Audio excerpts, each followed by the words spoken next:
Hello there, and welcome to the Eternal Podcast of the Broccolodini. What is the Broccolodini, you may be asking yourself. Well, it's really not your fucking problem, so don't worry about it.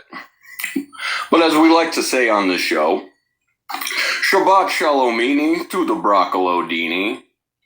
It's not Shabbat right now, but if you'd like it to be, you can turn off all the lights in your house, go and unplug your refrigerator, put a single LED candle in the corner of your room, and recite the words, "Dear Lord, why have you done this to me?" And that's a little family ritual which I am happy to pass on to you today. So I think I'm ready for this show here. I've got my pastrami sandwich, I got my handgun, I got my half a cigarette, and we are ready to roll. The topic I would like to discuss with you today is that of aliens, extraplanetary or intradimensional beings visiting this planet for a myriad of possible purposes which we do not currently fully understand. In 2020, when everybody was busy pretending to die of COVID-19, the government of the United States dropped a file which illustrated that UAPs, as they now call them, which they used to call UFOs, but now they call them UAPs because they like that better or something. So UAPs, they say, they're not only real, they're everywhere, man. They're flying around. We got this Air Force guy over here. He's like taking a picture. We got them on radar. They're moving way too fast. They're changing direction at 90-degree angles, going speeds that should bend the whole fucking G-force of the something. I don't know. But this is great. And why is this great? Well, it's great because, first of all, they finally admitted it. But second of all, it's great because we're entirely fucked.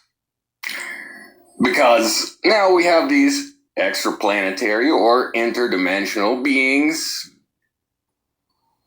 appearing in our airspace, doing whatever the fuck they might like, and disappearing.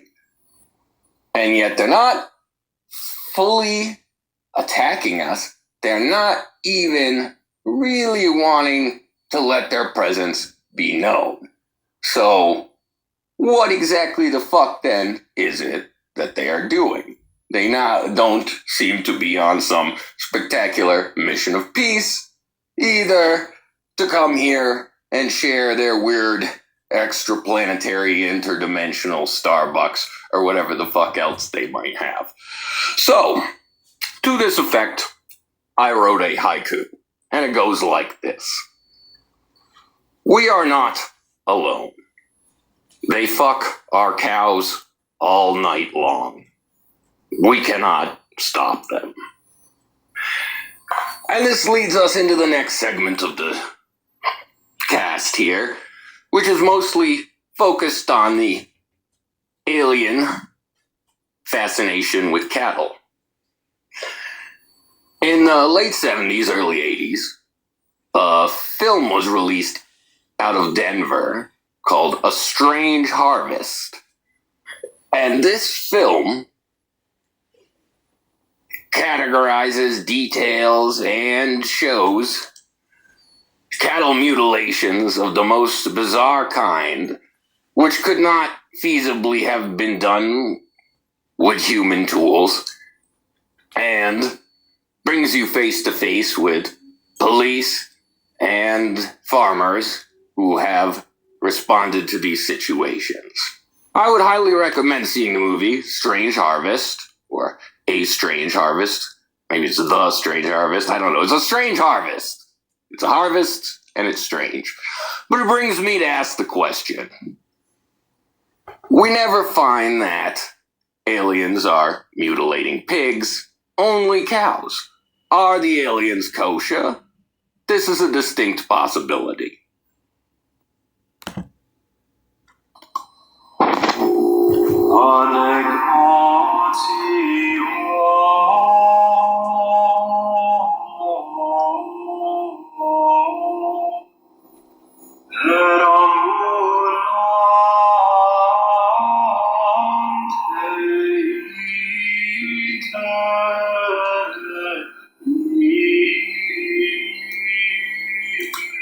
Oh, hello there.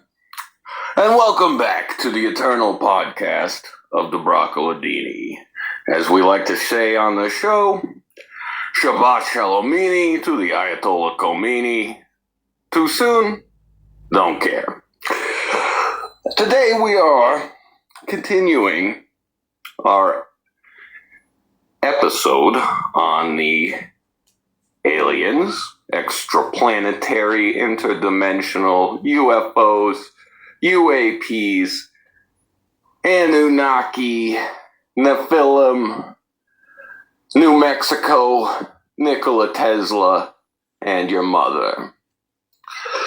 And right now I could tell that this is starting to turn into what's going to have to be a 3-part episode.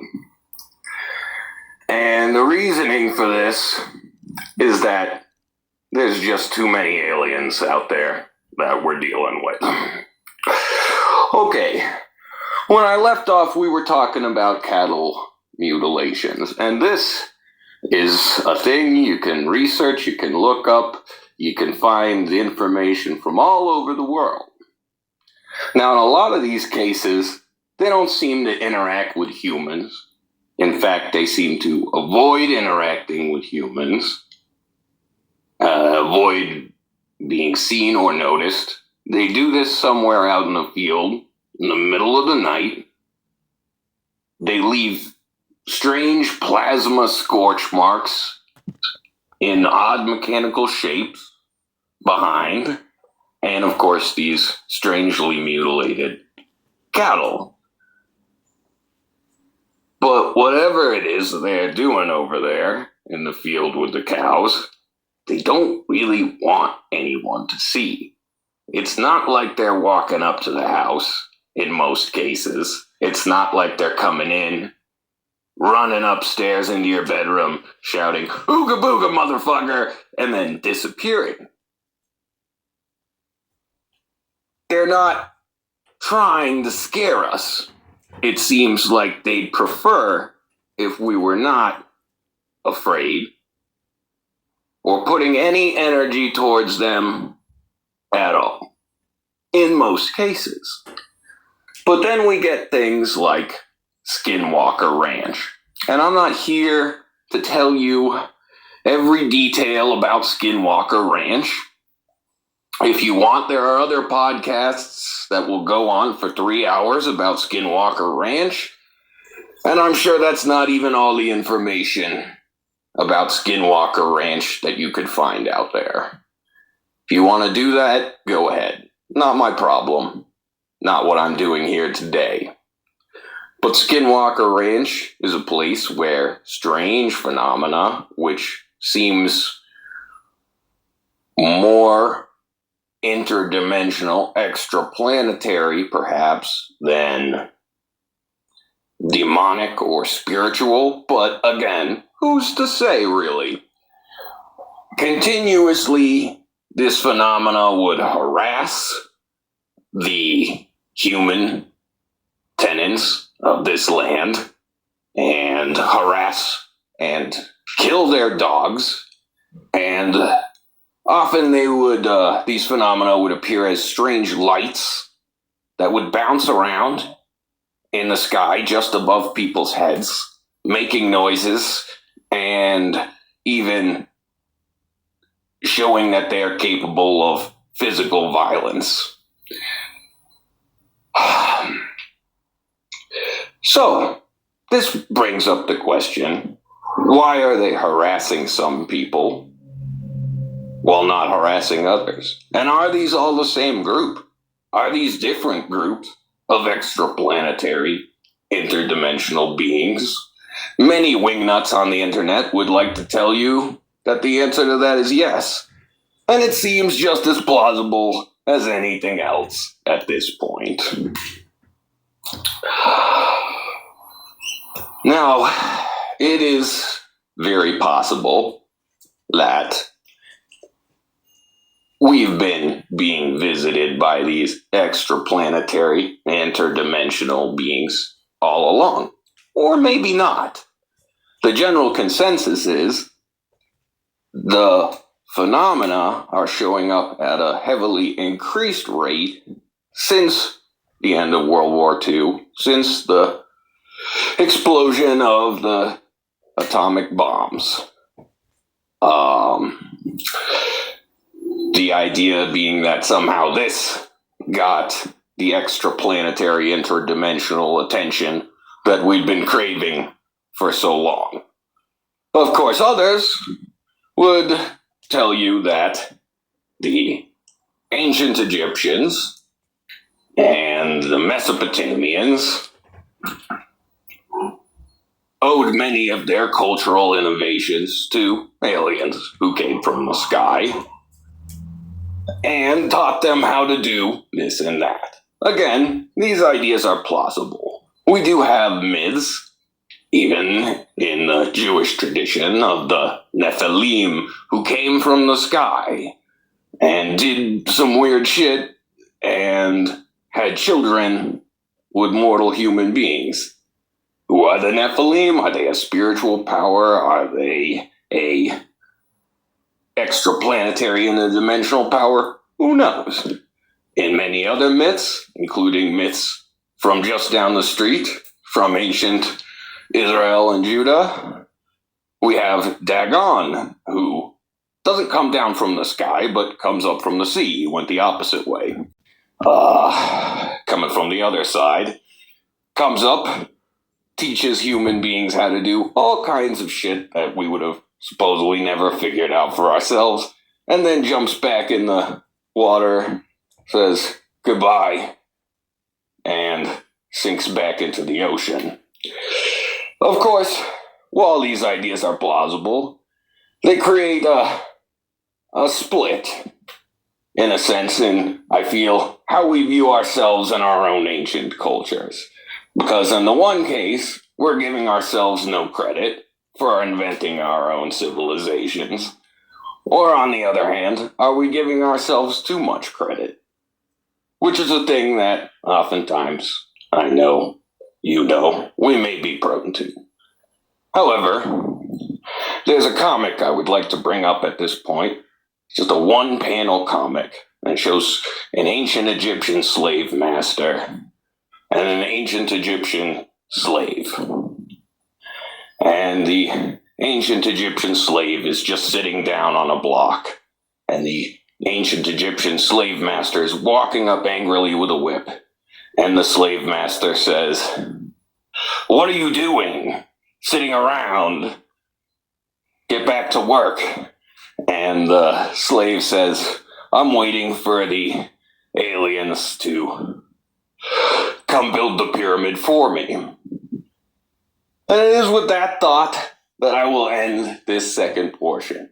Hope to see you all soon for section 3. Well, technically I won't see you or even interact with you except through the interface of this strange recording. But I'm still with you at heart. So long for today. Shabbat Shalomini to the Broccoladini.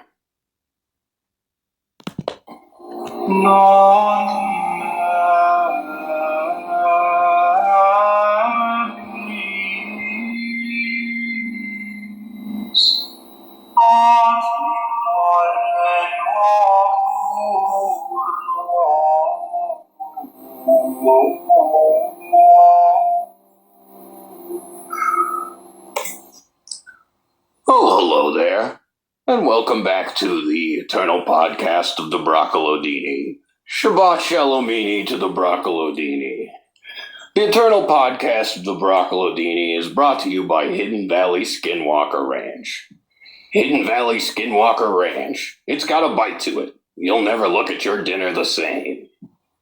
Actually, the Eternal Podcast of the Broccolodini has no sponsor, and that is why you are all invited to contribute to the making of the show.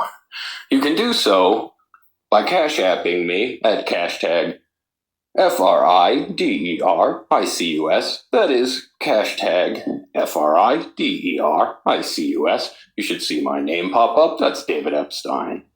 Contributing to the show will not only help the Eternal Podcast of the Broccolodini in its aspirations of immortality, but also stave off the eventualities of my girlfriend leaving me and me dying in a ditch with a hobo somewhere for yet another year.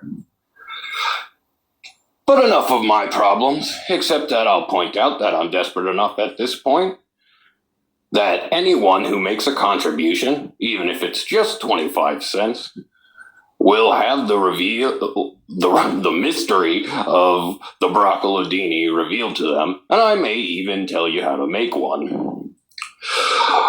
Thank you for joining us for the third and final installment on UFOs, aliens, UAPs, extraterrestrials, extraplanetary, intradimensional, etc.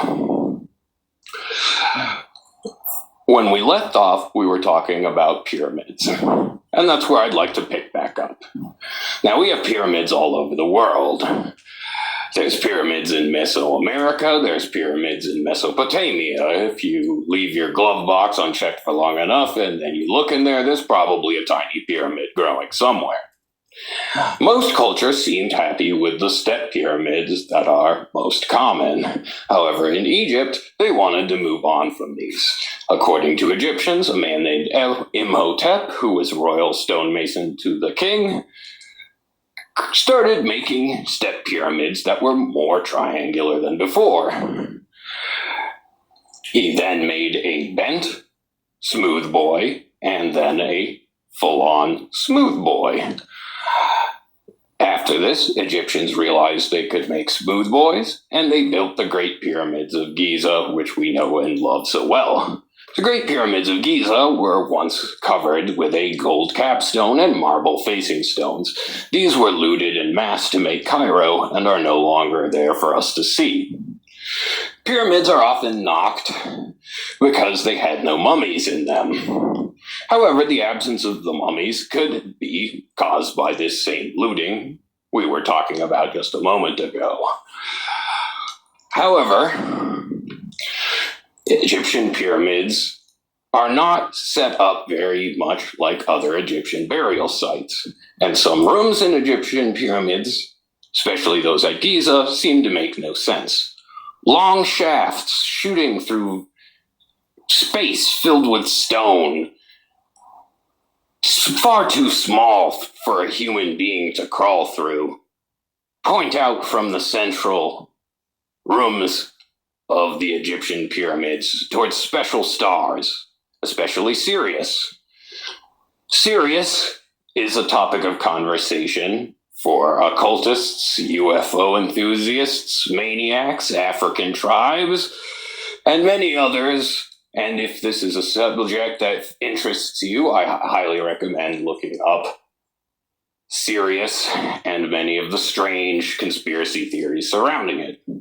However, I'd like to move on shortly from talking about pyramids. After all, this isn't Paulo Coelho's The Alchemist, a book that I would highly recommend to my listeners. You can listen to it on audiobooks if you're as lazy as I am. However, before we depart from the subject, I'd like to point out the weird hieroglyphs that pop up in Egyptian temples and other Egyptian locales that appear to show aircraft, light bulbs, and other things we do not expect ancient Egyptians to know about or have. However, ancient technology sometimes surprises us. The Antikythera device, the Baghdad battery, and other strange objects being uncovered point to a possibility that ancient human beings might have had technology advanced far beyond what we think they may have commonly, or what scholars would not turn their noses up at. The Baghdad Battery, which came about when the Egyptian civilization, which lasted for 3,000 years in nearly its original form, was finally giving its death rattle. The Baghdad Battery is a clay jar with tubes and extensions that many scholars say could easily have generated electricity and been used for something as technical as electroplating. What these ancient Arabs may have been electroplating is uncertain. Whether they loved Lamborghinis and Toyotas as much as they do now is a subject we are also in the dark about. Now, who remembers Will Smith and Tommy Lee running down the street shooting lasers at bad CGI? The CIA and the Men in Black are subject to many tales of strange, interplanetary, extraterrestrial, demonic exploration, communication, technological exchange. However, no one in Colorado ever got a visit quite like Nikola Tesla when the Men in Black decided they needed the schemes for his electric weenie fryer. But here in Colorado, where this cast is made, we do not have the history of our neighbors in New Mexico, where in 1947, what the government initially claimed was a flying disc crashed into a farmer's land. The government shortly changed its story and said it was a hot air balloon. And since everyone in New Mexico loves hot air balloons so much, everybody went along with this.